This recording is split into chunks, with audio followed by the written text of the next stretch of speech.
81장 피코트호가 처녀를 만나다. 드디어 운명의 그날이 왔고 우리는 적절한 때에 데리크 대 데어 선장이 통솔하는 브레멘 선적의 융프라우호를 만났다. 한때 세계 최고의 고래잡이 민족이었던 네덜란드인과 독일인은 이제 가장 뒤처진 고래잡이 축에 속하지만 지금도 넓은 바다를 다니다 보면 간혹 태평양 여기저기서 깃발을 펄럭이고 있는 그들을 만나게 된다. 무슨 이유에서인지 융프라호는 우리에게 무척이나 열렬히 경의를 표하고 싶어 하는 듯 했다.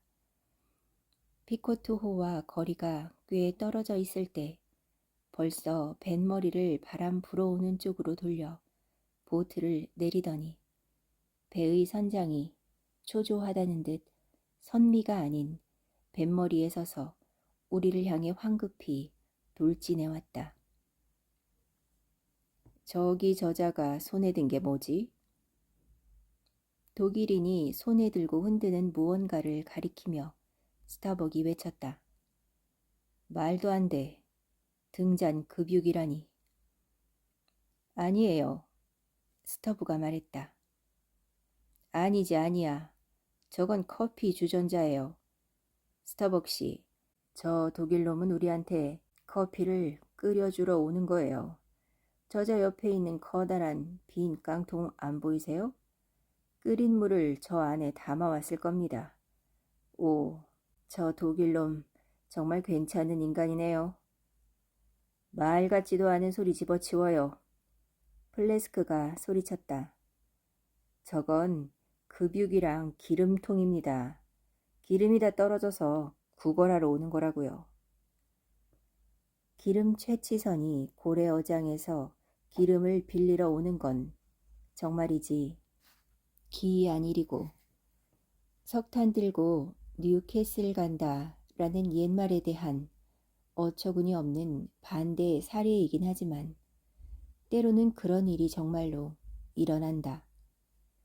그리고 플레스크가 단언했다시피 지금 데리크 대 데어 선장은 분명 급유기를 흔들어대고 있었다. 그가 갑판에 오르자 에이헤브는 그의 손에 들린 것에는 눈길 한번 주지 않은 채 불쑥 질문을 던졌다.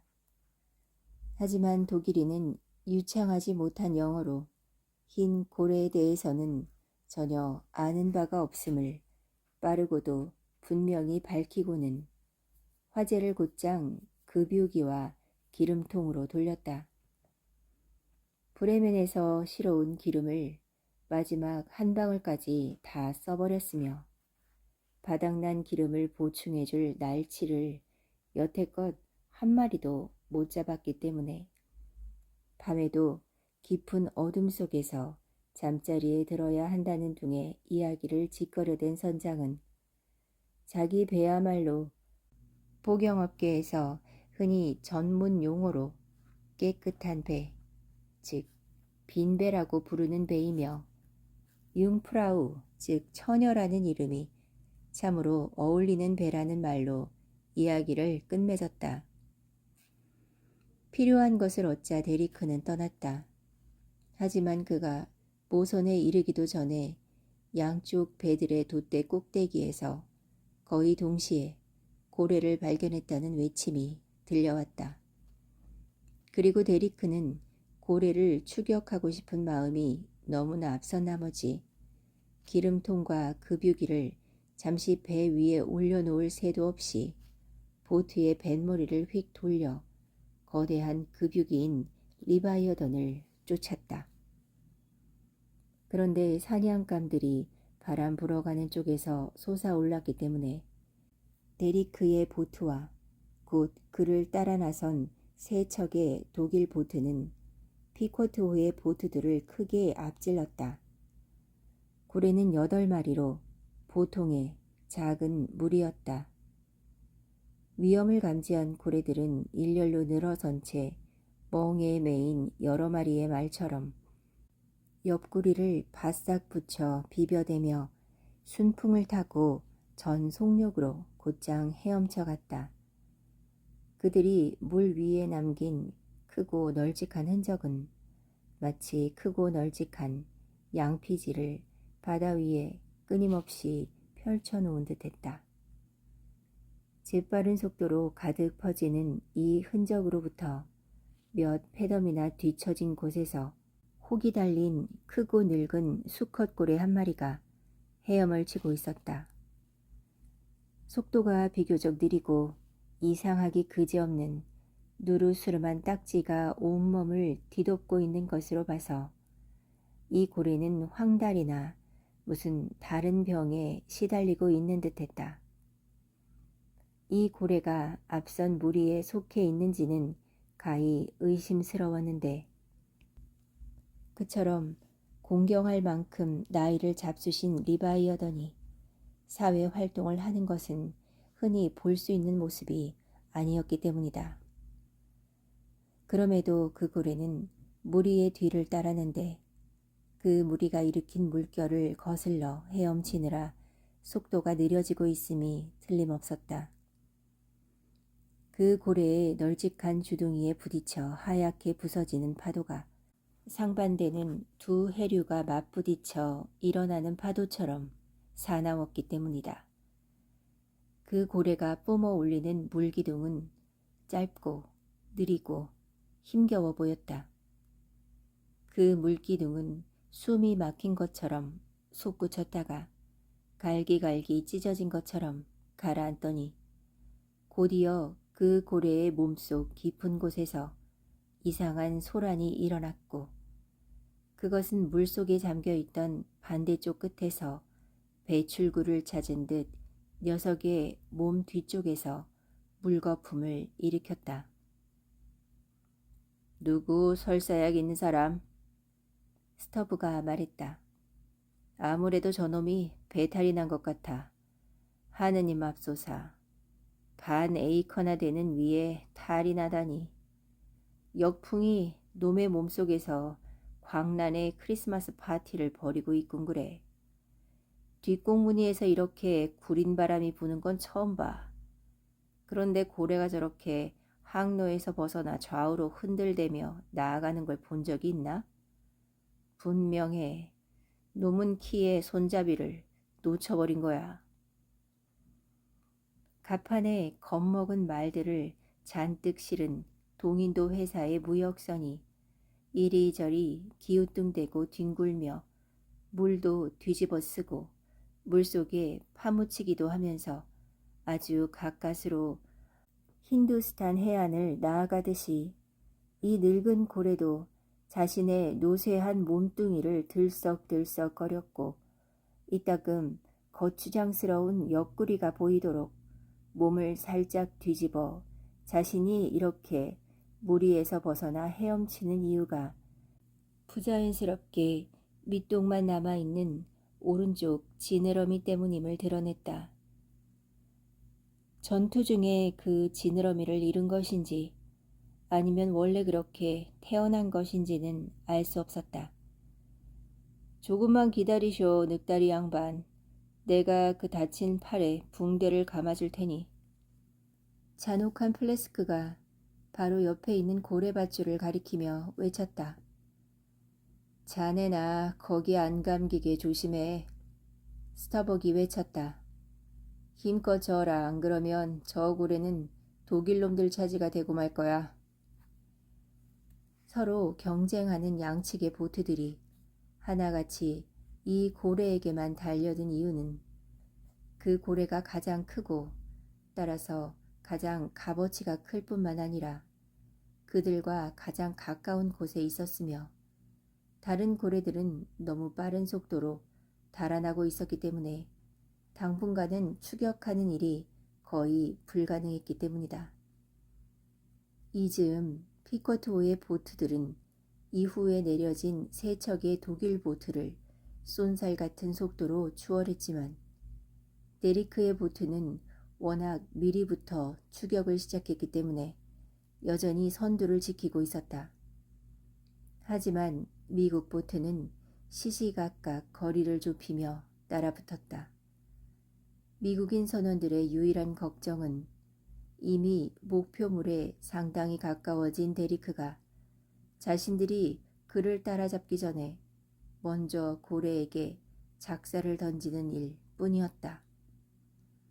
데리크는 일이 당연히 그렇게 풀릴 거라고 꽤나 확신하는 듯했고 이따금 다른 보트들을 향해 급유기를 흔들어대며 조롱하는 듯한 몸짓을 취했다. 저 무례하고 배은망덕한 개자식. 스타벅이 외쳤다. 내가 채워준 지 5분도 안 되는 저 자선함을 들고 나를 조롱하고 우롱하다니. 그러더니 예의 그 강렬한 속삭임을 내뱉었다. 힘껏 저어라 사냥개들아. 저놈을 바싹 따라가. 지금부터 다들 내 말을 경청하도록. 스터브가 선원들에게 외쳤다. 열을 올리는 건 내 신조에 어긋나지만 나는 저 야비한 독일놈을 물어뜯고만 싶다. 저어라. 다들 저어라니까. 저 악당놈한테 지고 싶은 건 아니겠지? 다들 브랜디 좋아하지? 가장 노를 힘차게 젓는 녀석에게 브랜디 한 통을 주겠다. 어서. 왜 혈관이 터지도록 젓는 놈이 없지? 누가 다시라도 내린 건가? 보트가 꼼짝도 않는군. 우린 지금 그냥 서 있다고. 이봐, 보트 밑바닥에 풀이 자라고 있군. 이런 맙소사. 돛대에는 싹까지 났어. 이 따위로는 다들 어림도 없다. 저 독일놈을 좀 보라고. 어쨌거나 내가 하고 싶은 말은 말이지. 다들 입에서 불을 뿜을 거야 말 거야? 오, 저놈이 일으키는 거품 좀 봐. 플래스크가 위아래로 방방 뛰며 외쳤다. 정말 대단한 혹이야. 오, 힘차게 저어라. 소리 없이 고요히. 오, 얘들아 힘을 내라. 오늘 저녁은 두툼한 팬케이크랑 대합인 거 다들 알잖아. 구운 대합이랑 머핀이라고. 오, 힘을 내라. 저 고래는 100통짜리야. 녀석을 놓쳐선 안 돼. 안 되고 말고 절대 안 되지. 저 독일놈을 좀 봐. 오, 얘들아. 푸딩을 생각해서라도 힘껏 저어라. 정말 큰 놈이야. 어마어마하게 큰 놈이라고. 다들 향유고래 좋아하지? 저건 3,000달러짜리야. 은행이라고. 은행이 통째로 굴러들어온 거야. 영국 은행이. 오, 영차. 저어라 저. 근데 저 독일놈은 또 뭘 어쩌려는 거지? 그때 데리크는 자기 쪽으로 다가오는 보트들을 향해 급유기와 기름통을 힘껏 내던지는 중이었다. 아마도 경쟁자의 앞길을 방해해 속도를 떨어뜨리는 동시에 그것들을 뒤로 내던짐으로써 순간적인 추진력을 얻어 속도를 높이는 효율적인 이득을 한꺼번에 얻으려는 속셈인 듯했다. 저 싸가지 없는 네덜란드 새끼. 스터브가 외쳤다. 노를 저어라. 빨강머리 악마들을 가득 실은 5만 척의 저남들처럼 저어라. 자 말해봐. 다시 대고. 자네는 게이헤드의 명예를 위해 등뼈를 22조각으로 분질을 각오가 되어 있나 어떤가? 물론이죠. 죽어라 적겠습니다. 인디언이 외쳤다. 독일인의 조롱에 일제히 맹렬한 자극을 받은 피코토의 새 보트는 이제 거의 나란히 나아가기 시작했고 그런 상태로 곧 고래에게 가까워졌다. 사냥감이 가까워지자 새 항해사는 보트 지휘자다운 훌륭하고 느긋하고 정중한 태도로 위풍당당하게 일어서서는 선미 쪽 노자비의 힘을 북돋워주기 위해 이따금 큰 소리로 외쳐대곤 했다. 저기 보트가 간다. 물풀의 나무 노로 바람을 갈라라. 독일놈을 타도하자. 저놈을 앞지르자. 하지만 데리크가 워낙 빨리 출발했기 때문에 우리가 아무리 용맹을 발휘해도 그가 이 경주에서 승리하리라는 것은 무척이나 확실해 보였다. 그런데 그에게 공정한 심판이 내려져서 보트 가운데에 앉은 노자비에 녹아 물속에서 개에게 붙들린 듯 꼼짝도 하지 않게 되었다. 이 어설픈 풋내기가 노를 빼내려고 애쓰는 바람에 데리크의 보트는 뒤집힐 뻔했고, 그래서 데리크는 노발대발하며 선원들에게 우레 같은 욕설을 퍼부어댔다. 이때야말로 스타벅과 스터브와 플래스크에게는 절호의 기회였다. 그들은 소리를 지르며 죽을 힘을 다해 전진했고 비스듬하게나마 독일인의 보트와 나란히 서게 되었다. 그리하여 다음 순간 네 척의 보트는 고래가 막 지나간 흔적 속으로 비스듬히 들어갔고 고래가 일으킨 물거품 파도가 그들의 양쪽으로 뻗어나갔다. 무시무시하고도 더없이 비참한 광기 어린 광경이었다. 이제 고래는 머리를 내민 채 고통 어린 물줄기를 계속해서 제 앞으로 뿜어댔고 극도의 두려움에 사로잡힌 나머지 가련한 한쪽 지느러미로 옆구리를 쳐대고 있었다. 고래는 이리 흔들렸다가 저리 흔들렸다 하면서 불규칙적인 동선으로 도망치는 와중에 자신이 일으킨 파도에 부딪혀 발작적으로 물속에 가라앉거나 옆으로 기울어져 지느러미 하나를 허공에 파닥거리기도 했다. 날개가 부러진 새가 해적 같은 멧돼에게서 벗어나고자 겁에 질린 채 공중을 엉망으로 선회하며 부질없이 발버둥치는 모습을 보는 듯했다. 그래도 새는 목소리를 낼 수 있기에 애처로운 울음으로 두려움을 알릴 수 있지만 이 거대한 벙어리 바다짐승의 두려움은 그 육신 안에 쇠사슬로 꽁꽁 묶인 채 마법의 주문으로 결박되어 있다. 고래는 분수공에서 뿜어져 나오는 목이 매는 듯한 숨소리 말고는 그 어떤 소리도 내지 못했고 이는 보는 이로 하여금 이루 말할 수 없을 만큼 측은한 마음이 들게 했다. 그래도 고래의 놀라운 덩치, 내리닫은 쇠살문 같은 턱, 전능한 꼬리는 그에게 그러한 동정심을 품은 더없이 강인한 선원들의 간담을 서늘케 하기에 충분했다. 조만간 피쿼트호의 보트들에게 선두를 빼앗기리라는 걸 안 데리크는 사냥감을 잃게 되느니 차라리 마지막 기회가 영영 사라져버리기 전에 자신이 보기에도 너무 예외적일 만큼의 먼 거리에서 작사를 던지는 모험에 도전해 보기로 했다. 하지만 그의 작살잡이가 작사를 던지려고 자리에서 일어나기 무섭게 새 호랑이 모두 퀴케그, 타시테고, 다구가 본능적으로 자리에서 벌떡 일어나 비스듬히 열을 지어 동시에 작살 끝을 겨누었다. 그리고 독일인 작살잡이의 머리 위로 날아간 낸터킷의 새 작살은 고래의 몸에 박혔다. 눈부신 물거품과 새하얀 불꽃, 벼랑간 격분한 고래가 무턱대고 돌진하는 바람에 세 척의 보트는 독일인 보트의 측면을 쾅 하고 들이받았고 그리하여 데리크와 당황한 작살잡이는 바닷속으로 빠져버렸다. 그 위를 세 척의 보트가 나는 듯이 지나쳐갔다. 겁내지 마, 버터 상자들아. 그 옆을 쏜살같이 지나가던 스터브가 그들을 힐끗 쳐다보며 외쳤다. 누가 곧 건져줄 거야. 괜찮다고. 뒤에서 상어 몇 마리를 봤거든. 그러니까 그 세인트 버나드 개떼들 말이지. 그들은 순환에 빠진 여행자들을 구해주니까. 만세. 바로 이런 게 항해지. 보트들이 모두 햇살처럼 내달리는구나. 만세. 미친 퓨마 꼬리에 매달린 세 개의 양철 주전자처럼 흔들리며 우리가 간다.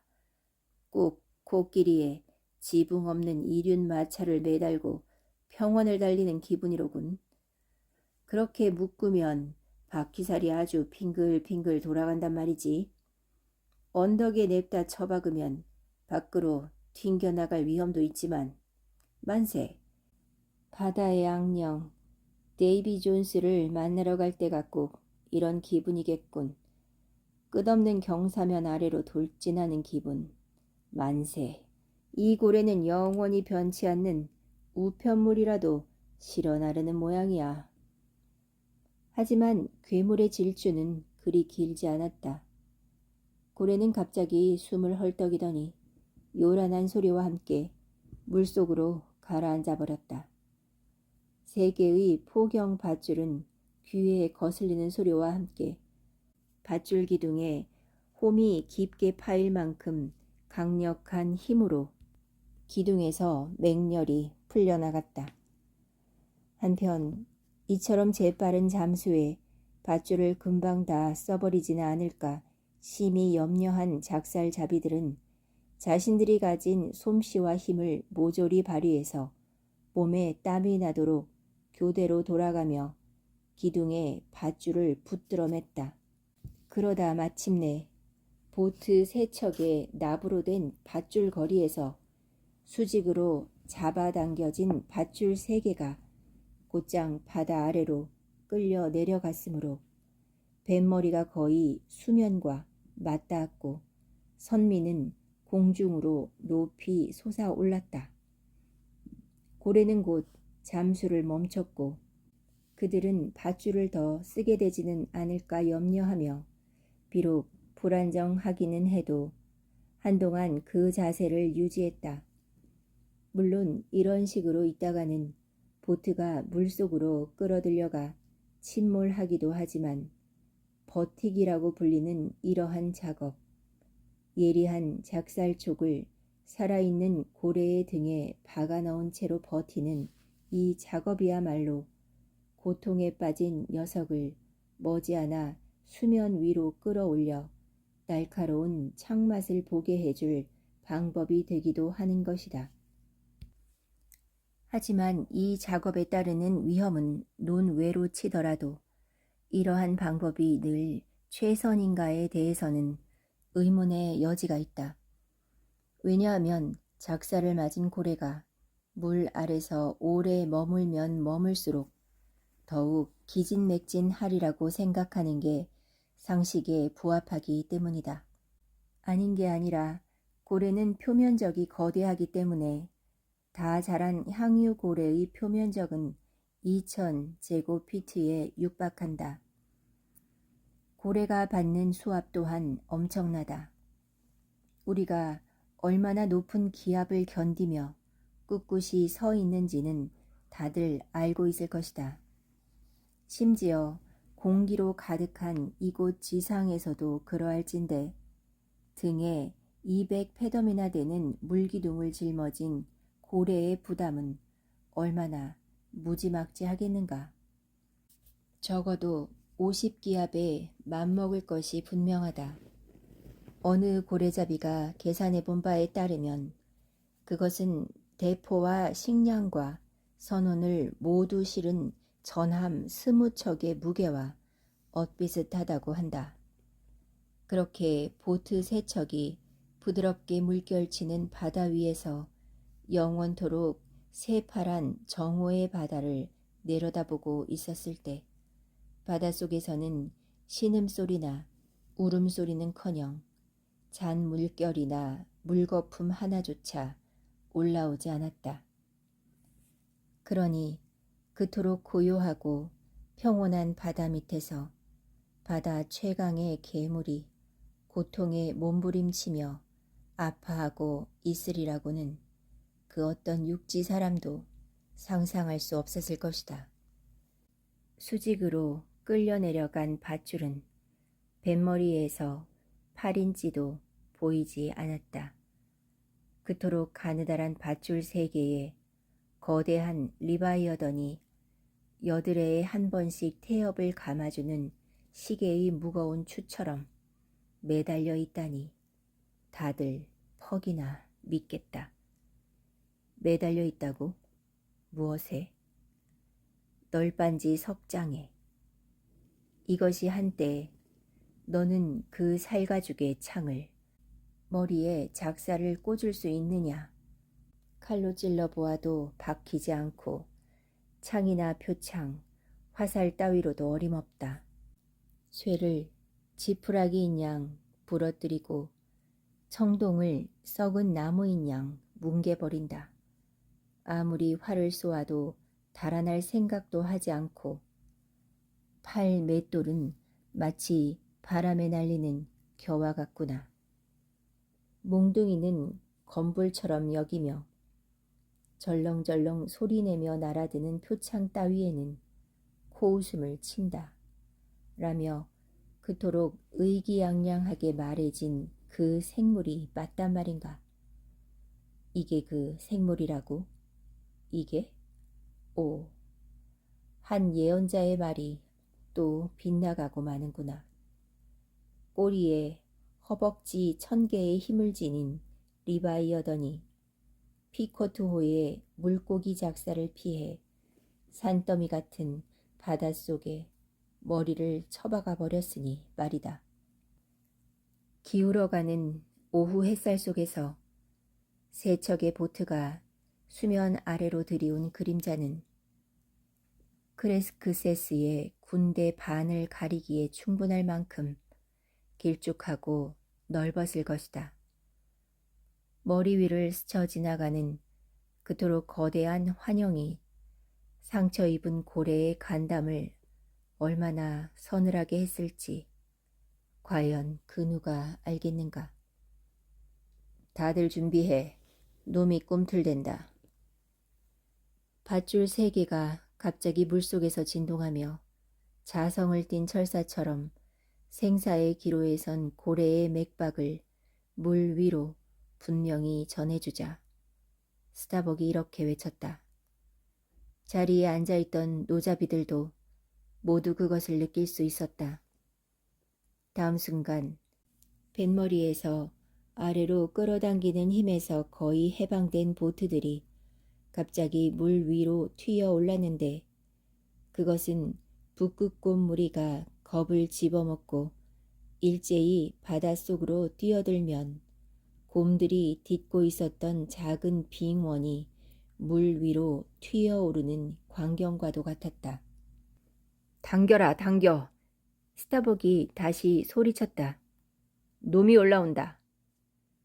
조금 전까지만 해도 손바닥 너비만큼도 끌어당길 수 없었던 밧줄이 이제는 재빨리 긴 타래로 감겨 물을 뚝뚝 흘리면서 보트 안으로 회수됐고 이윽고 고래는 추격자들로부터 배 2척 정도 떨어진 지점에서 물 위로 떠올랐다.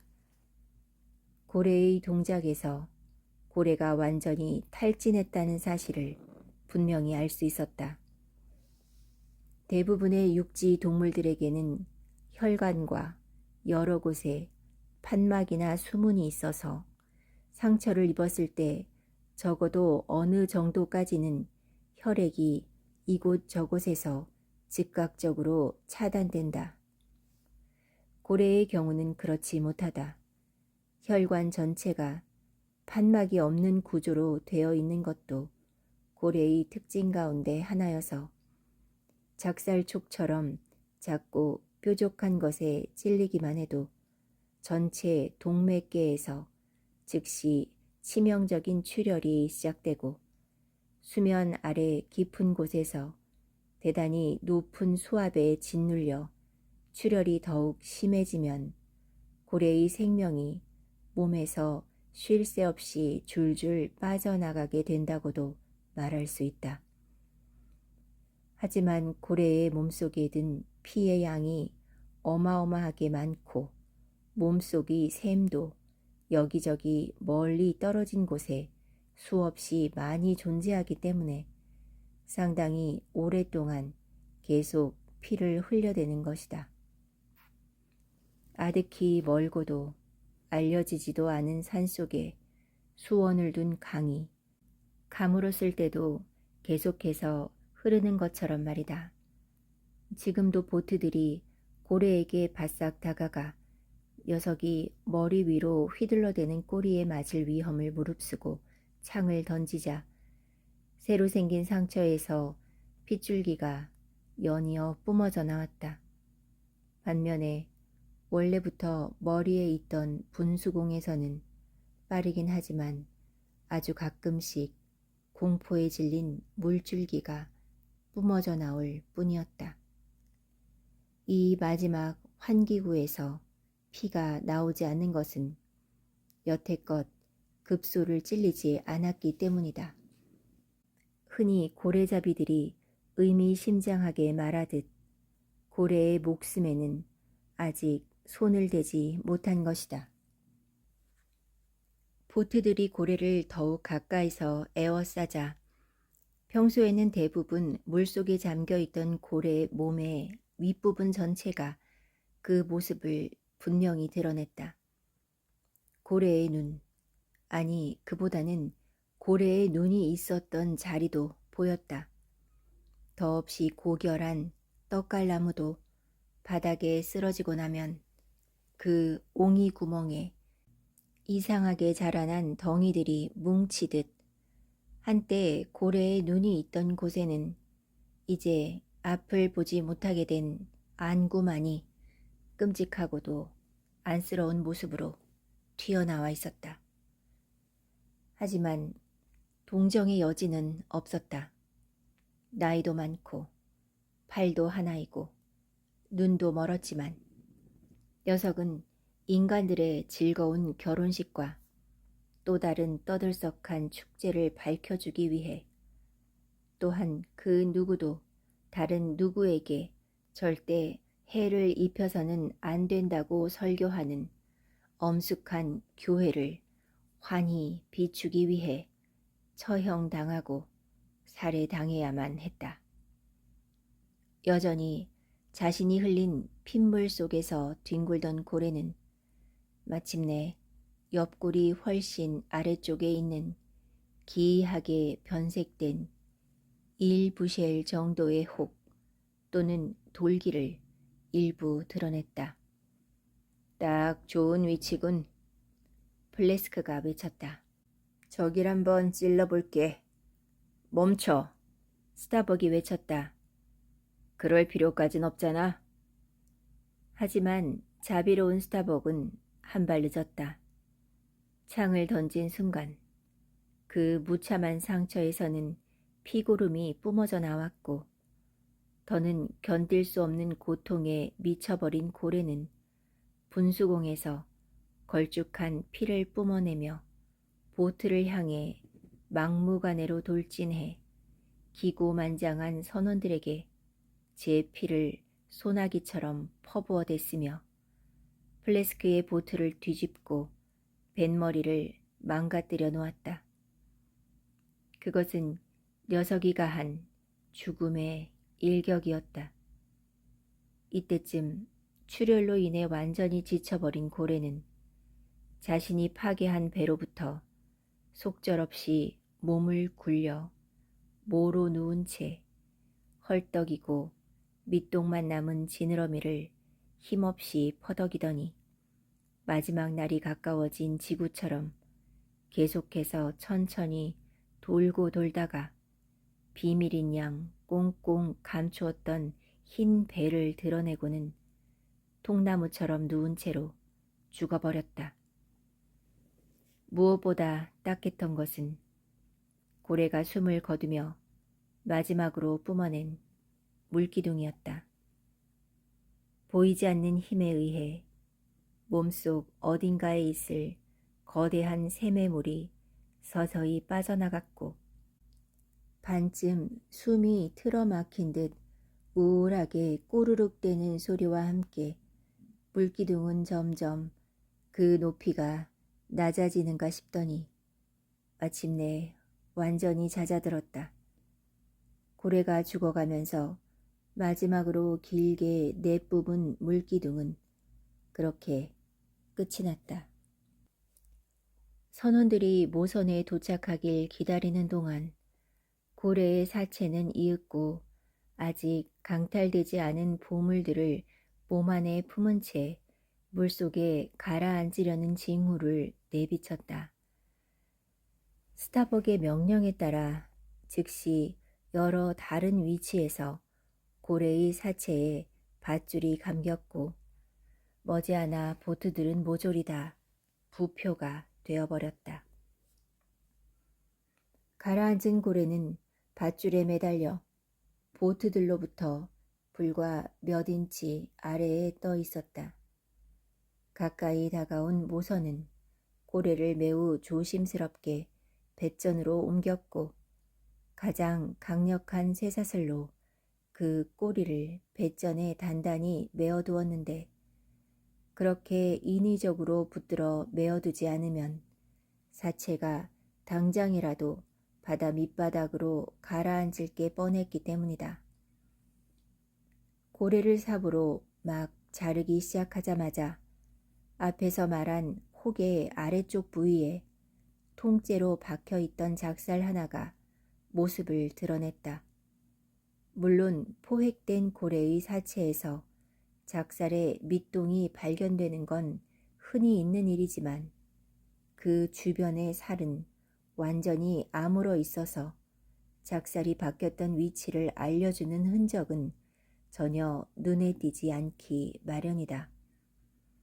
따라서 이번 경우에는 앞서 언급한 괴양의 존재를 충분히 해명해 줄 뭔가 알 수 없는 원인이 있을 게 틀림없었다.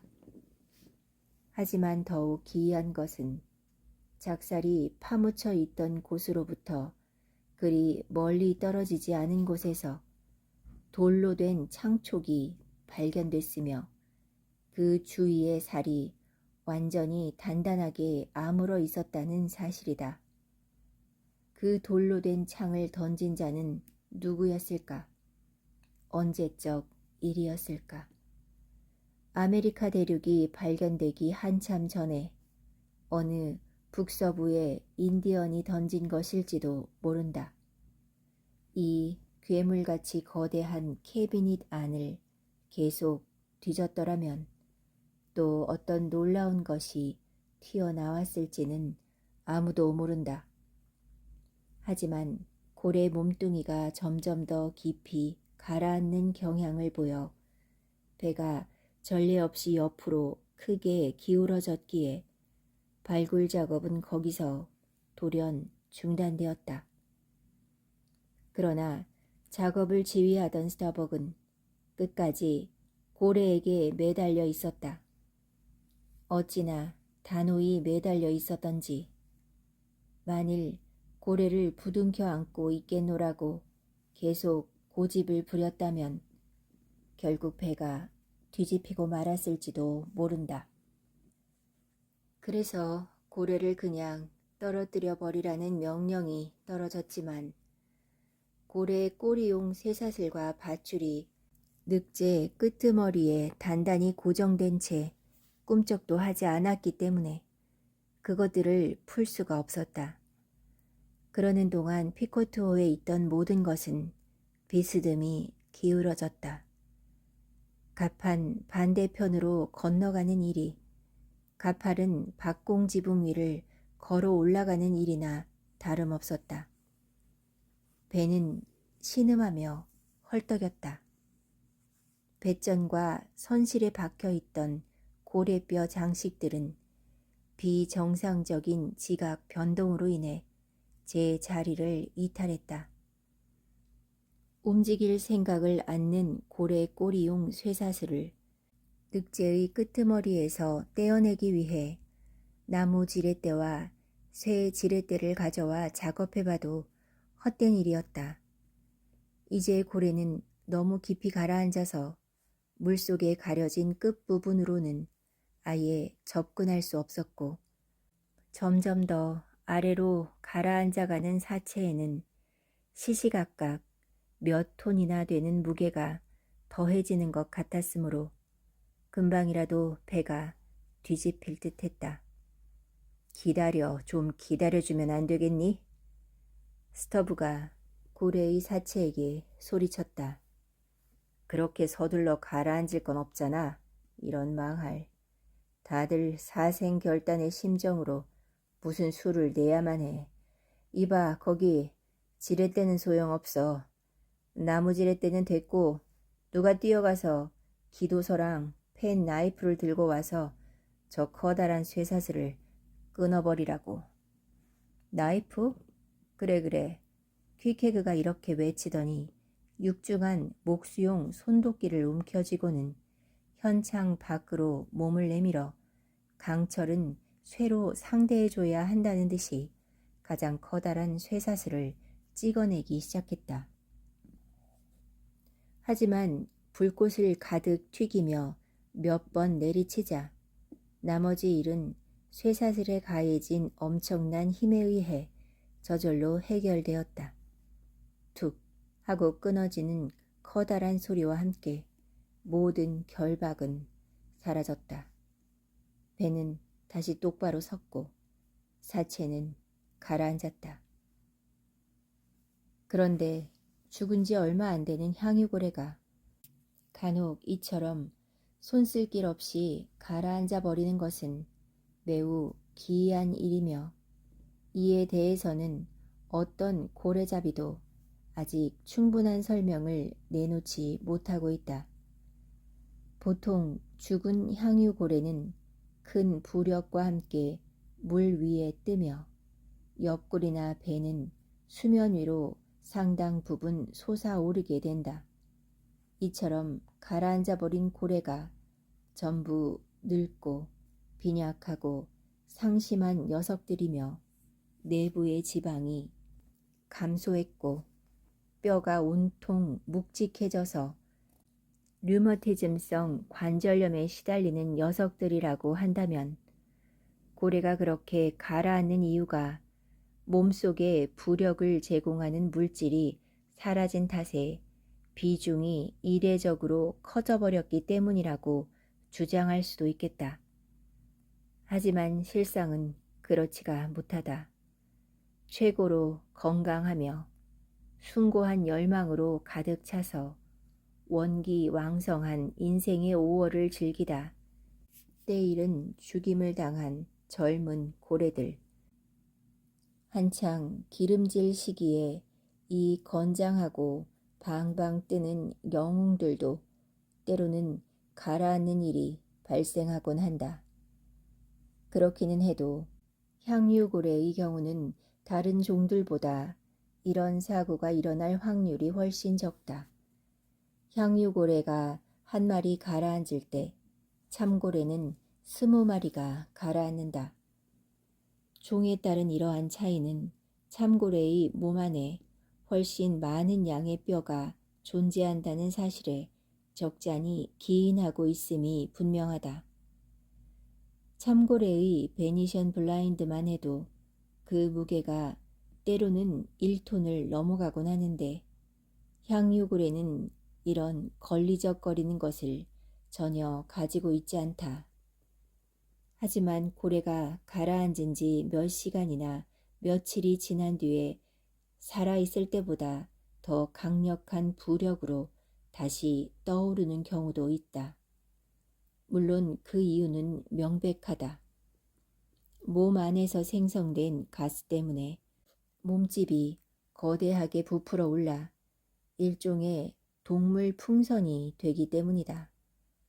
그렇게 되면 군함으로도 녀석을 눌러버릴 수 없다. 뉴질랜드만의 얕은 연안에서 벌이는 고래잡이의 경우 고래잡이들은 참고래가 가라앉을 듯한 낌새를 보이면 고래의 몸에 긴 밧줄이 달린 부표를 매달아 둔다. 그러면 사체가 가라앉았다가 다시 위로 솟아오를 때 어디서 찾아야 할지 알 수 있기 때문이다. 고래 사체가 가라앉은 지 얼마 되지 않아 비코트호의 돛대 꼭대기에서 융프라우호가 다시금 보트를 내린다는 외침이 들려왔다. 이때 눈에 들어온 물기둥이라고는 긴 수염고래의 물기둥뿐이었는데 이 고래는 믿기 힘들 만큼의 뛰어난 수영 실력 때문에 포획이 불가능한 종에 속했다. 하지만 긴 수염고래의 물기둥은 향유고래의 물기둥과 굉장히 비슷해서 미숙한 고래잡이들은 종종 이 둘을 혼동하곤 한다. 그리하여 데리크와 그의 부하들은 절대 가까이 다가갈 수 없는 이 짐승을 용감하게 뒤쫓고 있었다.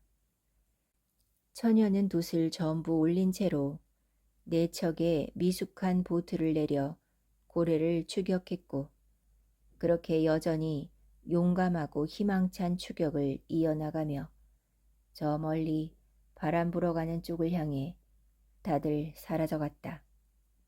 아, 나의 친구여. 세상에는 긴 수염 고래도 많고 데리크 같은 사람도 많다네. 82장 포경업의 명예와 영광. 주도 면밀한 모질서를 신조로 삼는 사업도 있다. 고래잡이라는 문제에 뛰어들어 그 원천에 대한 연구를 거듭해 나가면 나갈수록 포경업의 위대한 영광과 유구한 전통에 대한 깊은 감명을 받게 된다.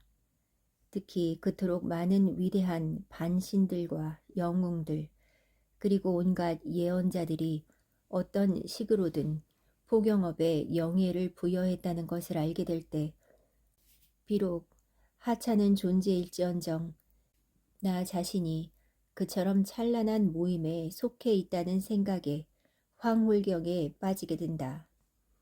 제우스의 아들인 용맹한 페르세우스는 최초의 고래잡이였다.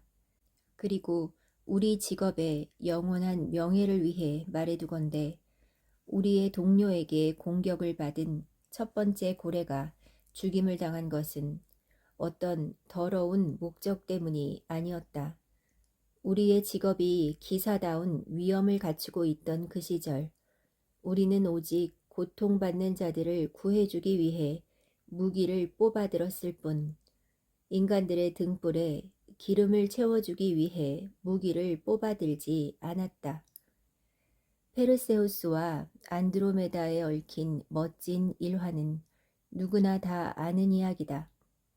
해안의 바위에 묶여있던 아름다운 안드로메다 공주를 리바이어던이 데려가려던 찰나 고래잡이들의 왕자인 페르세우스가 대담하게 다가가 괴물에게 작사를 꽂고는 그 처녀를 구해내서 결혼까지 하게 되었다는 이야기 말이다. 이 리바이어던이 일격에 죽임을 당했다는 점에서 이는 요즘 시대 최고의 작살잡이들도 좀처럼 이루기 힘든 뛰어난 예술적 위협이었다고 할 수 있겠다. 그리고 누구도 아르키족의 이 이야기를 의심해서는 안 된다.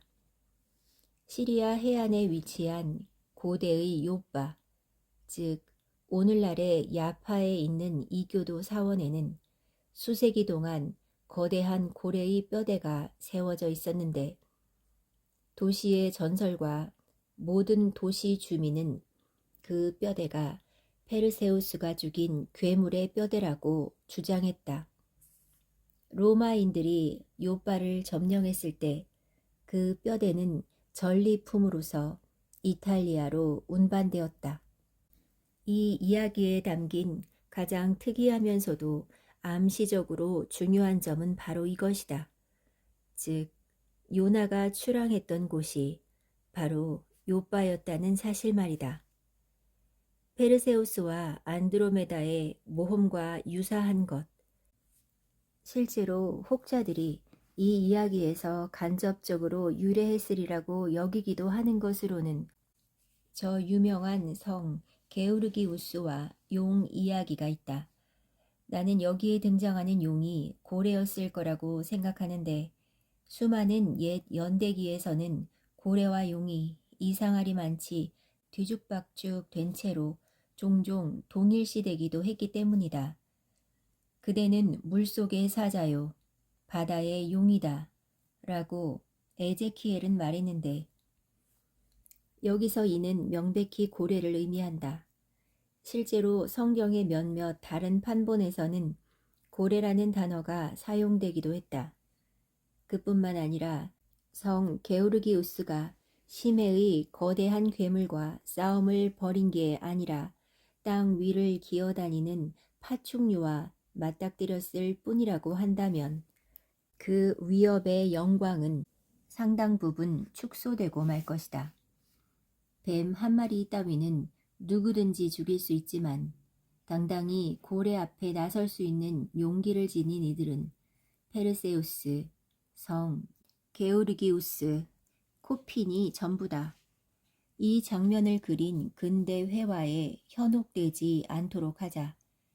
그 그림들에서는 저 용맹한 옛 고래잡이가 맞닥뜨린 생명체가 막연하게나마 그리핀을 닮은 듯한 모습으로 그려져 있고 싸움은 육지에서 벌어진 것으로 또는 성자는 말을 탄 모습으로 그려져 있다. 하지만 그때는 무지가 만연했던 시대여서 화가들이 진짜 고래의 모습을 알지 못했고 페르세우스의 경우와 마찬가지로 성 게오르기스와 싸운 고래도 바다에서 해변으로 기어 올라왔을지도 모를 일이며 성 게오르기우스가 없앤 동물은 어쩌면 커다란 바다 표범이거나 해마였을지도 모를 일이다. 그러므로 이 모든 사실을 감안했을 때 용이라고 불리는 이 동물이 실은 거대한 리바이어던이라고 주장하더라도 신성한 전설이나 그 장면을 그린 오래된 그림들과 전적으로 모순을 일으킬 것 같지는 않다. 사실 엄격하고도 예리한 진실의 잣대를 들이대보면 이 이야기의 전말은 물고기와 짐승과 새의 모습을 한 필리스티아 사람들의 우상, 즉 다곤이라는 이름의 신 이야기와 닮은 구석이 있다.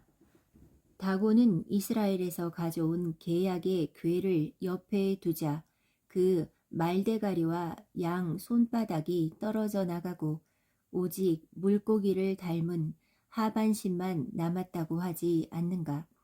그렇다면 우리의 고귀한 대표자 중 하나는 고래잡이이면서 영국의 수호 성인인 셈이고 우리네 낸터킷의 작살잡이들은 더없이 고귀한 성 게오르기수의 기사단에 이름을 올릴 충분한 권리를 지니는 것이다.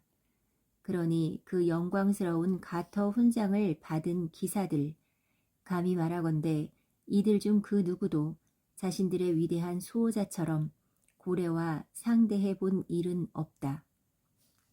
기사들이 낸터키 사람에게 경멸의 눈길을 보내도록 놔두진 말자. 우리가 모직으로 된 작업복과 다르로 범벅이 된 바지를 입고 있으나 그들보다 훨씬 더 성 게오르기우스의 훈장을 받을 만한 자격이 충분하기 때문이다. 헤라클레스를 우리 무리 안에 끼워줘야 할지 말아야 할지 오랫동안 망설여왔다. 그리스 신화에 따르면 고대의 크로켓이나 키트카슨이라고 할 법한 그 선행을 일삼는 건장한 행동가는 고래에게 삼켜졌다가 토해내졌다고 하는데 엄밀히 그러한 사실만 가지고 그를 고래잡이로 부를 수 있을지는 이론의 여지가 있다. 그가 실제로 그 고래에게 작사를 던졌다는 이야기는 그 어디에도 등장하지 않는다. 고래 뱃속에서 그랬을지도 모를 일이긴 하지만 그렇기는 해도 그는 자신도 모르는 사이에 일종의 고래잡이가 되었다고 해야 할 것이다. 어쨌거나 그가 고래를 잡진 않았어도 고래가 그를 잡지 않았나. 나는 그가 우리 고래잡이 무리의 일원이라고 주장하는 바이다. 하지만 최고 권위자들의 상반되는 주장에 따르면 그리스 신화에 나오는 헤라클레스와 고래의 이야기는 그보다 훨씬 더 오래된 히브리의 요나와 고래 이야기에서 유래했거나 혹은 반대로 후자가 전자에서 유래했다고 한다. 이 둘이 매우 유사한 것은 분명 사실이다. 내가 반신 헤라클레스를 우리의 일원으로 받아들인다면 예언자 요나 또한 그러지 않을 이유가 어디 있겠나. 우리 기사단의 명단에 영웅, 성자, 반신, 예언자만 그 이름을 올린 것은 아니다. 우리 기사단의 단장 이름은 아직 언급되지도 않았다. 고대의 위풍당당한 왕들과 마찬가지로 우리의 계보를 거슬러 올라가면 거기에는 위대한 신들이 자리하고 있기 때문이다. 이제 힌두교의 삼신 가운데 하나인 무시무시한 비슈뉴의 이야기를 담고 있으며 이 신성한 비슈뉴야말로 우리의 하느님이라고 말하는 샤스트라에 실린 동양의 경이로운 이야기를 암송해 보도록 하자. 10가지 화신의 모습으로 세상에 등장한다고 알려진 비슈누는 가장 첫 번째로 고래를 영원히 특별한 존재로서 성별했다. 샤스트라에 따르면 신 중의 신인 브라흐마께서 세상에 주기적인 해체가 일어난 후에 세상을 재창조하려 결심했을 때 비슈뉴를 낳아 그 일을 주재하도록 명했다고 한다.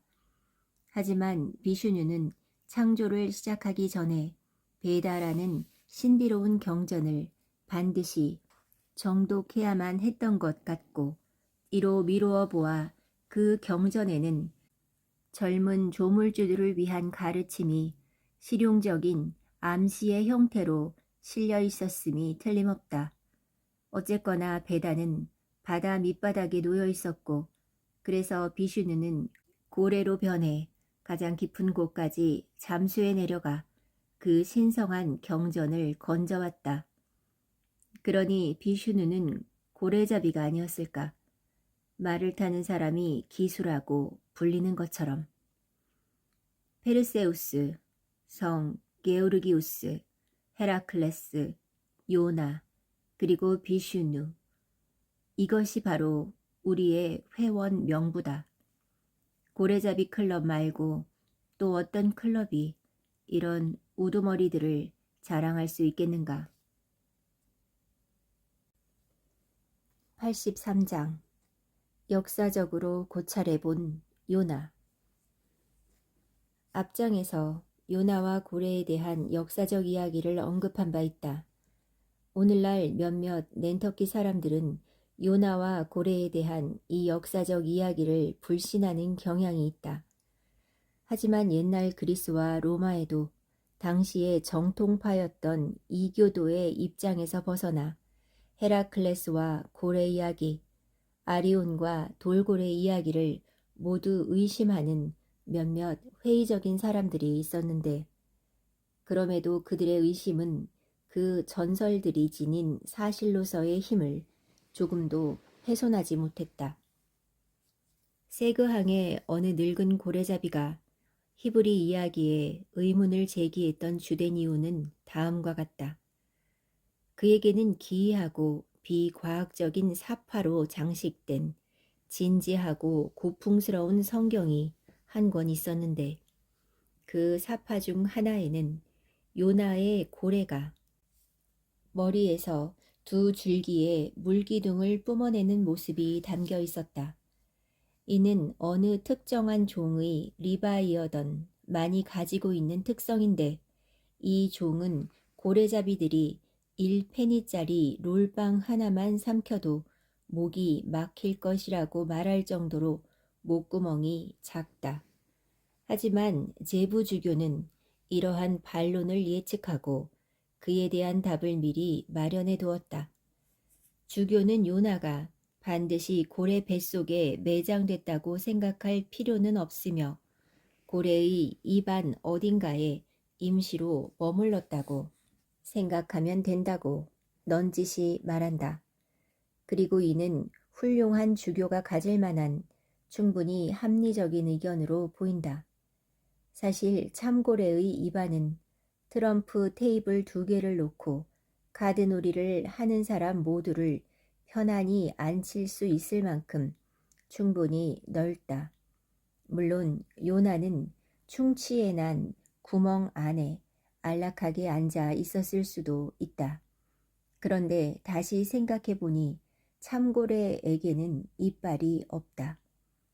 세그항, 그 늙은 고래잡이는 이 이름으로 통했다.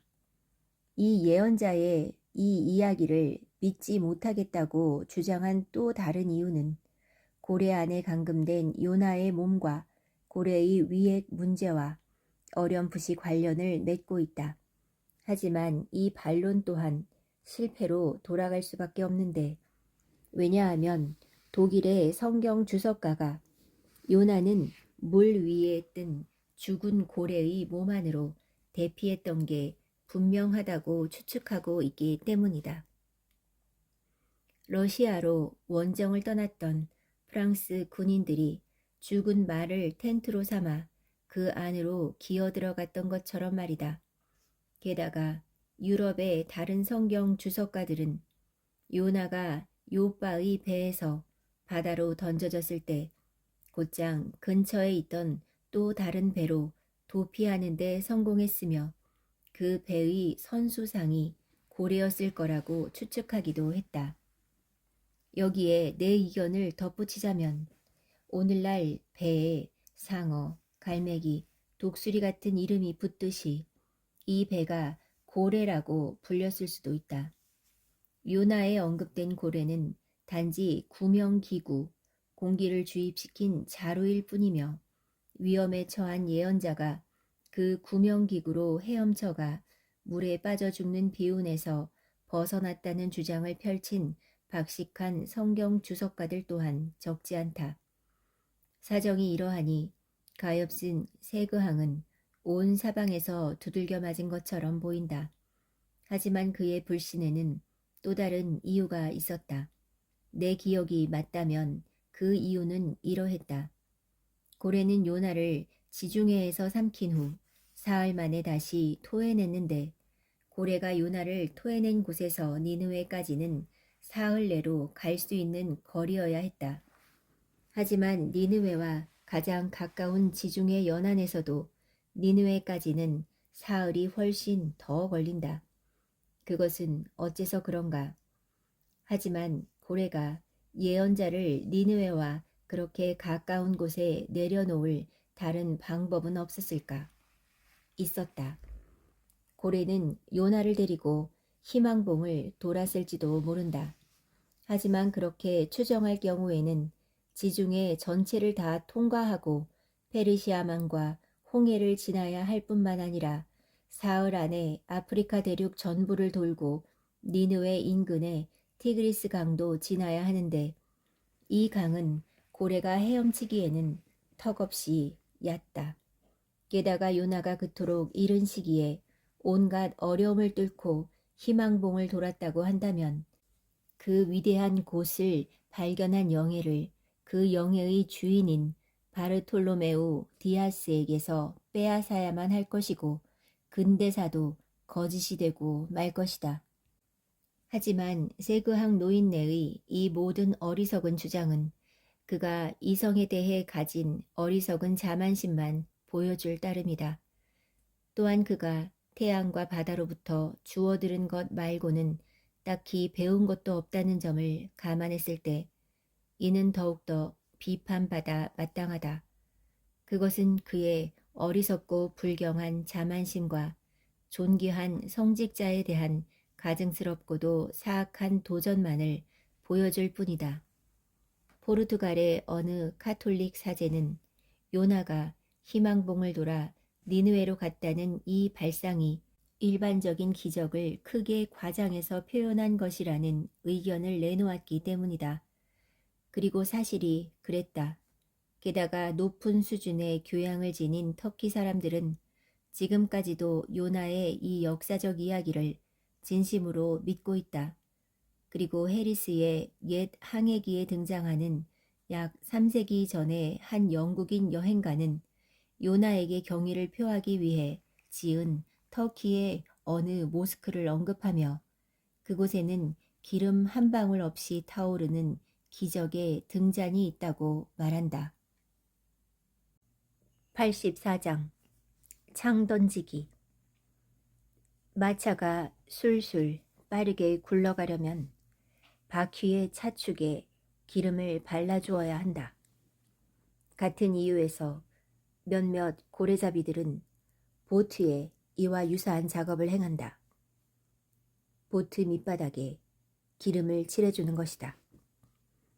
기름과 물이 상극이며 기름이 미끄럽다는 점, 그리고 그러한 작업의 본래 목적이 보트를 미끄러지듯 내달리게 하려는 점이라는 사실을 생각했을 때 그 작업이 전혀 해가 되지 않을 뿐더러 적잖은 이득을 안겨다 줄 것이라는 데는 의심의 여지가 없다. 퀴케그는 보트에 기름칠을 해야 한다고 강하게 믿고 있었으므로 독일배 융프라우호가 자취를 감춘 지 얼마 되지 않은 어느 날 아침, 그러한 작업에 필요 이상의 수고를 들이고 있었다.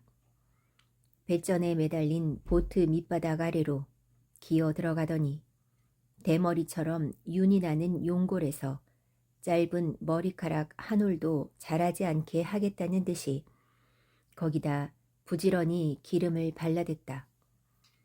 그는 어떤 특별한 예감에 따라 작업을 하는 것처럼 보였다. 곧 그러한 예감이 적중했음을 알리는 사건이 벌어졌다. 정오의 즈음에서 고래들이 발견된 것이다. 하지만 배가 그쪽으로 나아가자마자 고래들은 방향을 틀어 재빨리 도망쳤다. 악티움 해전에서 클레오파트라의 바지선들이 그랬던 것처럼 어지러운 도주였다. 그러거나 말거나 보트들은 고래들을 쫓았고 스터브의 보트가 가장 선두에 섰다. 엄청난 분투 끝에 결국 타시테고는 창을 하나 박아 넣는 데 성공했다.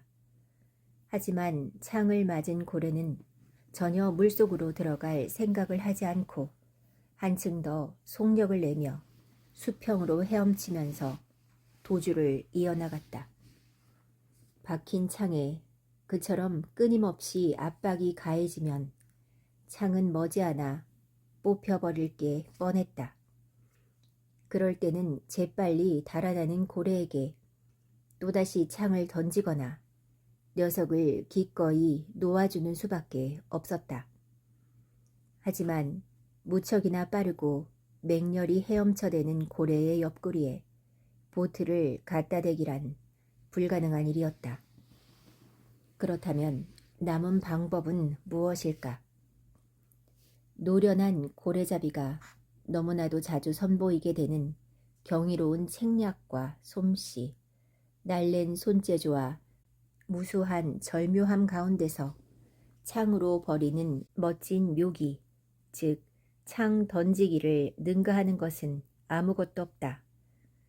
찌르는 칼이나 날이 넓은 칼을 아무리 잘 사용해봤자 창 던지기에는 비할 바가 못 된다. 창 던지기는 강한 집념을 가지고 달아나는 고래를 쫓을 때 꼭 필요한 기술이다. 창 던지기의 가장 큰 특징으로는 무서운 속도로 달리느라 심하게 흔들리고 덜컹이는 보트에서도 아주 먼 거리를 향해 긴 창을 정확하게 던질 수 있다는 점을 꼽을 수 있다.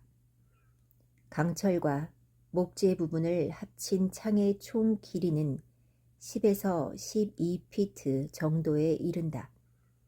창의 자루는 작살의 자루보다 가늘고 또한 보다 가벼운 재료인 소나무로 만들어져 있다. 창 자루에는 예인 밧줄이라고 불리는 상당히 길고 가는 밧줄이 달려 있어 던지고 난 후에 끌어당겨 회수할 수 있다. 하지만 이야기를 더 풀어나가기에 앞서 여기서 중요하게 언급해둘 것이 있다. 작살도 창 던지기 방식으로 던질 수 있지만 그렇게 하는 일은 극히 드물다는 점이다. 또 그렇게 한다 하더라도 작살은 창에 비해 무게도 많이 나가고 길이도 짧기 때문에 이런 요인이 사실상 심각한 결점으로 작용해 성공률이 훨씬 더 낮아진다. 따라서 일반적으로 작살이 됐든 창이 됐든 그걸로 창 던지기를 시도하려면 우선은 고래에게 바싹 달라붙어야만 한다. 그러면 이제 스터브를 보라. 더없이 심각한 위기 상황에서도 재치 있고 사려 깊은 냉정함과 침착함을 지닌 이 남자는 창 던지기에 적합한 뛰어난 자질을 갖추고 있었다. 그를 보라. 그는 날아가듯 달려가는 보트에 흔들리는 뱃머리에 꼿꼿한 자세로 서 있다. 보트를 끌고 가는 고래는 양털 같은 물거품에 휩싸인 채 보트보다 40비트 앞서 있다. 스터브는 긴 창을 가볍게 들고는 창이 완전히 곧은지 보려고 위아래로 두세 번 훑어보더니 휘파람을 불면서 예인 밧줄을 한 손에 고리 모양으로 감아 그 끝부분을 손에 쥐고는 밧줄의 나머지 부분은 걸리는 것 없이 바닥에 내버려 둔다. 그런 후에는 창을 허리띠 정중앙 앞으로 들어 올려 고래를 향해 겨눈다. 그렇게 고래를 겨누는 동안 계속해서 손에 쥔 칼 자루의 끝을 낮춰가면서 창 끝을 들어 올리다 보면 마침내 창이 손바닥 안에서 완전한 균형을 이루며 공중에 15피트 높이로 서게 된다. 그를 보면 왠지 턱 위에 긴 막대기를 올려놓은 채로 균형을 잡는 고개사가 떠오르기도 한다. 다음 순간 번쩍이는 창은 형언할 수 없이 빠른 추진력으로 높고 장려한 포물선을 그리며 거품이 이는 바다 위로 멀리 날아가더니 이윽고 고래의 급소에 내리박혀 가볍게 떨린다. 고래는 이제 거품으로 가득한 물 대신 붉은 피를 내뿜는다. 녀석의 마개가 뽑혔다. 스터브가 외쳤다. 우리의 영원한 독립기념일이 찾아왔군. 오늘은 모든 분수가 술을 내뿜어야만 할 거야. 저게 올리언스의 위스키나 오하이오의 위스키 아니면 기막히게 훌륭한 머농가힐라 위스키라면 얼마나 좋을까? 이봐 타시테고, 자네가 저기서 뿜어져 나오는 걸 작은 깡통에 담아오면 우리 모두가 돌아가면서 마실 수 있겠군. 그래 정말이야. 정말이고 말고. 녀석의 분수공이 쫙 찢어졌으니 우린 고급 펀치를 만들 수도 있을 거야. 저 살아있는 펀치 사발에서 살아있는 펀치를 벌컥벌컥 들이킬 수 있을 거라고. 이런 우스갯소리를 마구 던져대면서도 그는 솜씨 좋게 창 던지기를 계속하고 창은 노련한 개줄에 묶여 조종당하는 그레이 하운드처럼 주인의 손안으로 돌아온다. 고통에 찬 고래는 단말마의 경련을 일으킨다. 밧줄이 늦춰지고 창 던지기 선수는 선미로 물러나 팔짱을 낀 채 괴물이 죽어가는 광경을 잠자코 지켜본다. 85장 분수. 지난 6천년간, 사실 그 이전에도 몇백만 년의 세월이 흘렀을지는 누구도 알 수 없지만 거대한 고래들은 온 세상의 바다 곳곳에서 물을 뿜어왔을 것이며 여러 화분에 수도 없이 물을 주고 분무기로 물을 뿌려대기라도 하듯 심해의 정원에 물을 주고 분무기로 물을 뿌려왔을 것이다. 그리고 지난 수세기 동안 수천 명의 고래잡이가 고래가 만들어낸 분수 가까이에서 고래가 흩뿌리고 뿜어내는 수증기와 물기둥을 목격해 왔을 것이다. 하지만 이 모든 사실에도 불구하고 지금 이 축복의 순간 1850년 12월 16일 오후 1시 15분 15초에 이르기까지도 이러한 물줄기가 정말 물인지 아니면 그저 수증기일 뿐인지는 여전히 의문으로 남아있는데 이는 분명 주목할 만한 문제다. 그렇다면 이 문제를 그와 관련해서 부수적으로 뒤따르는 몇몇 흥미로운 사항과 더불어 살펴보기로 하자. 어류는 일반적으로 아감이라는 특유의 묘한 기관을 사용해 자신들이 헤엄치는 물속에 항시 녹아있는 공기를 들이마신다는 것은 다들 아는 이야기다. 그런 까닭에 청어나 대구는 100년을 살더라도 수면 위로 머리를 치켜들 필요가 전혀 없다. 하지만 고래는 인간과 마찬가지로 평범한 허파를 지닌 신체 구조 때문에 물 바깥의 공기를 들여 마셔야만 살 수 있다. 따라서 고래는 물 위의 세계를 주기적으로 방문해야 할 필요가 있다. 하지만 입으로는 절대 숨을 쉴 수가 없는데 평상시 물속에 있을 때 향유고래의 입은 수면 아래로 적어도 8피트는 잠겨 있고 게다가 숨통이 입과 이어져 있지도 않기 때문이다. 그렇다. 고래는 오직 분수공으로만 숨을 쉴 수 있다. 그리고 이 분수공은 머리 꼭대기에 달려있다. 호흡이란 공기 중에 특정 요소를 거두어들인 후에 그것을 혈액과 접촉시킴으로써 혈액에 생명의 원동력을 제공해주는 일이기 때문에 모든 생물에게 호흡은 생명력을 유지하는 데 필수적인 작용이라 해도 과언은 아니리라 생각한다. 쓸데없는 과학 용어를 동원해 설명할 수도 있겠지만 그냥 이렇게만 말해도 오류는 없을 것이다. 그렇다고 가정한다면 그리고 만일 한 인간이 한 번의 호흡만으로도 모든 피에 산소를 공급할 수 있다고 한다면 그는 꽤 오랜 시간 동안 다시 숨을 쉬지 않아도 된다는 결론이 나온다. 즉, 이후로는 숨을 쉬지 않고도 살 수 있다는 말이 되는 것이다. 이상하게 들릴지도 모르겠지만 고래가 바로 이런 경우에 속한다.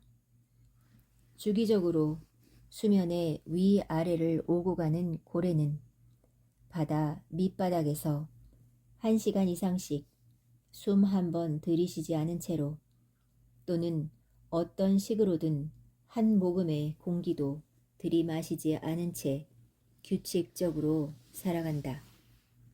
다들 기억하시다시피 고래에게는 아가미가 없기 때문이다. 어떻게 이럴 수가 있을까? 고래의 늑골 사이에 척추 양쪽에는 버미첼리 같은 혈관이 크레타 섬의 미궁처럼 매우 복잡하게 뒤엉켜 있는데 이 혈관 속의 혈액은 고래가 수면 아래로 내려갈 때 산소를 한가득 머금고 있게 된다. 그리하여 물이 없는 사막을 횡단하는 낙타가 4개의 되새김 밥통 안에 나중에 마실 여분의 물을 싣고 다니듯 고래도 1000길이나 되는 바다 아래서 1시간 이상 버틸 수 있도록 여분의 생명력을 비축해 두는 것이다. 이 미궁에 대한 해부학적 사실에는 반론의 여지가 없다. 또한 그렇지 않으면 고래잡이들의 표현대로 리바이어던이 고집스레 물기 등을 뿜어대는 짓도 설명할 수 없게 된다는 점을 감안할 때 이러한 사실에 근거한 가설이 합리적이고 정확하리라는 주장도 더욱 설득력을 얻는 것처럼 보인다. 내 말의 요지는 이것이다. 수면 위로 떠오른 향유고래는 아무 방해도 없다면 일정 시간 동안 그곳에 머무를 것이며 이러한 행위는 방해가 없는 다른 시기에도 완전히 동일할 것이다. 만일 고래가 물 위에 11분을 머물며 물을 70번 내뿜는다면, 즉 70번 호흡을 한다면 고래는 다시 떠오를 때마다 정확히 70번 숨을 쉴 게 분명하다. 그런데 만일 고래가 몇 번 숨을 들이쉬고는 갑자기 깜짝 놀라서 잠수를 해버린다면 일정량의 공기를 채우기 위해 반드시 물 위로 다시금 튀어나올 수밖에 없을 것이다. 그리고 70번의 호흡을 다 채우기 전까지는 물 아래로 내려가 호흡이 닿을 때까지 그곳에 틀어박히려 하지 않을 것이다. 물론 고래마다 호흡 시간과 잠수 시간의 정도에 차이가 있다는 사실에 주의해야겠지만 어떤 고래든 큰 차이는 없다.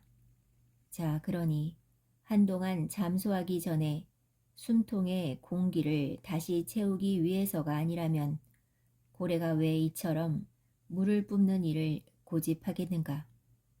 고래가 추격당해 겪게 될 온갖 치명적인 위험을 무릅쓰고 물 위로 올라와 모습을 드러내는 이유가 이처럼 공기가 필요해서라는 사실은 또한 얼마나 명백한가.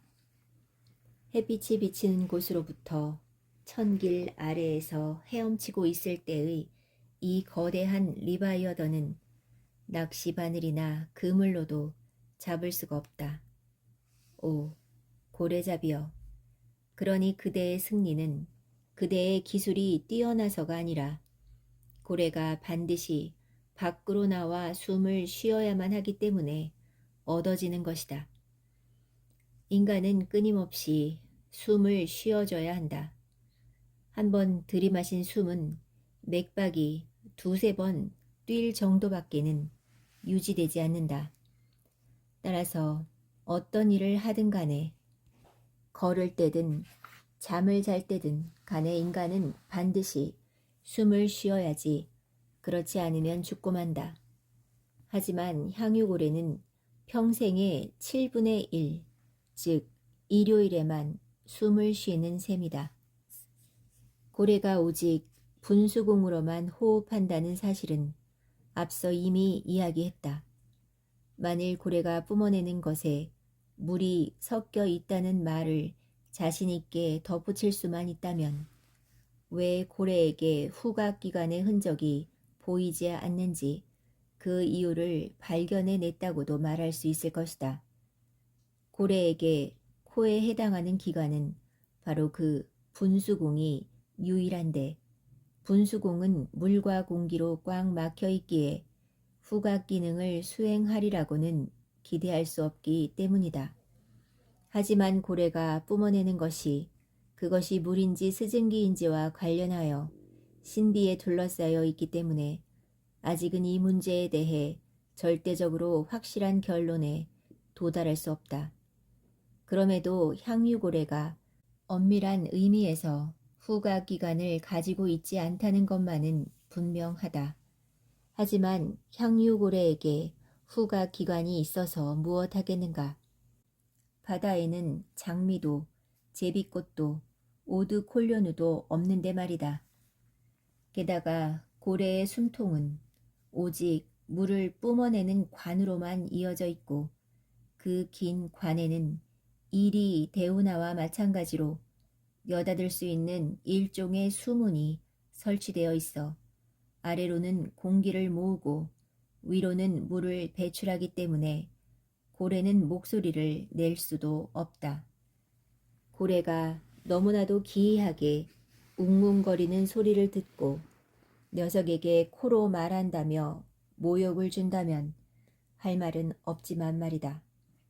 하지만 그건 그렇다 치더라도 대관절 고래에게 무슨 할 말이 있겠는가. 생계를 유지하기 위해 무언가 억지로 더듬더듬 말해야 하는 경우를 제외하면 심오한 통찰력을 지닌 존재가 세상을 향해 뭐라 떠들어대는 경우는 별로 본 적이 없다. 아, 세상은 무슨 말에든 기꺼이 귀 기울여주니 얼마나 다행스러운 일인가. 이제 향유고래가 물을 뿜어내는 관에 대해 이야기할 차례인데 주로 공기를 전달하는 역할을 하는 이 관은 고래의 머리의 윗면 바로 아래에서 한쪽으로 약간 기울어진 채 수평으로 몇 피트가량 쭉 뻗어 있다. 이 기이한 관은 도시의 길 한쪽 편에 파묻힌 가스관과 무척 유사하다. 그런데 그렇다면 이 가스관이 수도관이기도 한 것인지에 대한 질문이 다시금 제기된다. 다시 말해 향유고래가 뿜어내는 것이 단지 내뿜은 숨의 수증기에 불과한 것인지 아니면 입으로 삼킨 물이 그 숨에 섞여 있다 분수공을 통해 함께 배출된 것인지 하는 질문 말이다. 향유고래의 입이 물을 뿜어내는 관과 간접적으로 이어져 있는 것은 분명하지만 이것이 분수공을 통해 물을 배출해내기 위한 용도인지는 입증할 수 없다. 왜냐하면 향유고래가 물을 배출할 가장 큰 필요성을 느낄 때는 먹이를 먹다가 뜻하지 않게 물을 삼키게 될 때인 것 같기 때문이다. 하지만 향유고래의 먹이는 수면에서 한참 아래쪽에 있고 거기서는 물을 내뿜고 싶어도 그럴 수가 없다. 게다가 향유고래를 매우 주의 깊게 살피며 시계로 시간을 재어본다면 아무 방해도 받지 않을 때의 향유고래가 물을 내뿜는 주기와 통상적인 호흡 주기가 마치 가군처럼 맞아 떨어진다는 사실을 알게 될 것이다. 그런데 무엇 때문에 그 문제에 대해 이런 추론들을 늘어놓으며 나를 성가시게 하는 거지? 탁 터놓고 말해보시게. 고래가 물을 뿜는 모습을 본 적이 있을 테니 그게 무엇이었는지 똑똑히 말해보시라고. 자네는 물과 공기도 구분할 줄 모르나? 아니 선생님, 이 세상에서는 그토록 뻔한 문제를 해결하는 것도 좀처럼 쉬운 일은 아니죠. 선생님이 말씀하신 뻔한 문제라는 게 제게는 세상에서 가장 복잡하고 까다로운 문제니까요. 고래가 뿜어내는 것에 관해서라면 그 한복판에 서 있어 봐도 그게 정확히 무엇인지 확신하기 어려울 겁니다. 고래가 뿜어내는 것의 중심부는 눈처럼 반짝이는 물 한 개가 가려져 있다. 그리고 물기둥을 자세히 볼 수 있을 만큼 고래에게 가까이 갈 때마다 녀석은 늘 엄청난 소란을 피우며 사방으로 폭포와도 같은 물을 뿌려대는데 거기서 물이 뿜어져 나오기나 하는지 어떻게 확실히 판단할 수 있겠느냐 말이다. 그리고 물기둥에서 물방울이 떨어지는 걸 실제로 인지했다고 생각될 때라도 그 물방울들이 그저 수증기가 응결된 것에 불과한 것은 아닌지 어떻게 알 수 있겠는가? 또는 그것들이 단지 분수공의 갈라진 틈 표면에만 고여있던 물방울, 즉 고래머리 꼭대기의 구멍 속에 원뿔형으로 고여있던 물방울은 아닌지 어떻게 알 수 있겠는가? 한낮에 잔잔한 바다를 평온하게 헤엄치는 녀석의 등 위로 볼록 튀어나온 혹은 사막을 지나는 단복낙타의 혹처럼 바싹 메말라 있고 그럴 때조차 고래는 늘 머리 위에 작은 웅덩이 하나를 이고 다니기 때문이다. 마치 타오르는 태양 아래 놓인 바위에 움푹 파인 곳에 때로 빗물이 가득 고인 광경을 볼 수 있는 것처럼. 또한 고래가 뿜어내는 것이 정확히 무엇인지에 대해 지나친 호기심을 갖는 것은 고래잡이로서 전혀 분별 있는 행동이 못 된다. 얼굴을 들이밀고 그것을 가만히 들여다보는 일도 아무 소용이 없다. 고래의 분수에 물 주전자를 들고 가서 물 주전자를 가득 채워 올 수도 없는 노릇이다.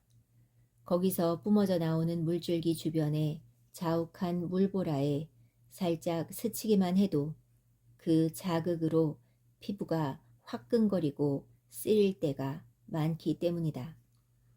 내가 아는 사람 중에 과학적인 목적인지 아니면 다른 목적 때문이었는지는 모르겠지만 하여튼 고래가 뿜어내는 것에 매우 가까이 다가갔다가 뺨과 팔의 피부가 벗겨져 버린 사람이 한 명 있다. 그렇기 때문에 고래잡이들 가운데는 고래가 뿜어내는 것에 독이 있다고 생각해서 그것을 피하고자 하는 이들이 있다. 그리고 그러한 물줄기를 곧바로 눈에 맞으면 실명하고 만다는 말을 들은 적도 있는데 마냥 헛소리 같지는 않다. 그러니 이것을 연구하는 사람이 할 수 있는 가장 현명한 행동은 이 치명적인 물기둥을 건드리지 말고 그냥 가만히 내버려 두는 것이라고 생각한다. 그럼에도 우리는 가설을 세워볼 수 있다. 그것을 입증해서 정설로 수립할 수는 없을지라도 말이다. 나의 가설은 이렇다. 즉 고래가 뿜어내는 게 그저 물 한 개일 뿐이라는 것. 다른 이유는 제쳐두고라도 향유고래가 본래부터 지닌 묵직한 위엄과 숭고함을 생각한다면 결국 이런 결론에 도달할 수밖에 없다. 다른 고래들과 달리 향유고래가 얕은 바다나 연안에서 절대 발견되지 않는다는 명백한 사실 하나만 놓고 보더라도 향유고래를 흔하고 천박한 존재로 여길 수 없다. 향유고래는 대단히 육중한 동시에 심오하다. 그리고 나는 플라톤, 피론, 악마, 제우스, 단테 같은 모든 육중하고 심오한 존재들이 깊은 생각에 잠겨 있는 동안에는 그들의 머리 위로 언제나 거의 보일 듯 말 듯한 김이 솟아오르고 있다고 확신한다. 나는 영원에 대한 소논문을 작성하던 중에 호기심 때문에 앞에 거울을 하나 놓아둔 적이 있는데 이윽고 내 머리 위의 공기가 기이하고 복잡하게 꿈틀대며 굽이치는 모습이 그 거울에 비쳤던 것이다. 어느 8월의 한낮에 얇은 지붕너를 댄 다락에서 뜨거운 차를 여러 잔 마신 후에 깊은 생각에 잠겨 있다 보면 머리카락이 늘 축축해지곤 하는데 이 또한 위의 가설을 뒷받침하는 또 다른 논거로 삼을 수 있을 듯하다. 또한 물 한 개를 자욱하게 몰고 다니는 이 괴물이 고요한 열대의 바다를 장엄하게 헤엄쳐 다니는 모습은 그 권능 있는 존재에 대해 얼마나 고귀한 상상력을 불러일으키는가. 향유고래의 거대하고 얌전한 머리 위에는 말로는 표현할 수 없는 명상이 낳은 수증기가 덮개처럼 드리워져 있고 그 수증기는 여러분도 이따금 목격하듯이 마치 천국이 향유고래의 생각을 보증하는 도장이라도 찍은 양 무지개의 찬양을 받고 있다. 여러분도 알다시피 무지개는 맑은 하늘에는 찾아들지 않기 때문이다. 무지개는 오직 수증기에 환한 빛을 던져줄 뿐이다. 그와 같이 이따금 신성한 직관이 내 마음속에 드리워진 어두운 의심의 짙은 안개를 뚫고 솟아나와 그 안개를 한 줄기 천상의 빛으로 불태워 버릴 때가 있다. 그래서 나는 신께 감사드린다. 다들 의심을 품고 많은 이들이 부인하지만 의심하거나 부인하는 자 가운데 직관력을 지닌 사람은 몇 안 되기 때문이다. 세속의 모든 것에 대한 의심과 천상의 어떤 것에 대한 직관, 이 둘을 겸비한 사람은 신자도 불신자도 아니게 되며 그러한 사람은 양쪽 모두를 공정한 시선으로 바라보게 된다.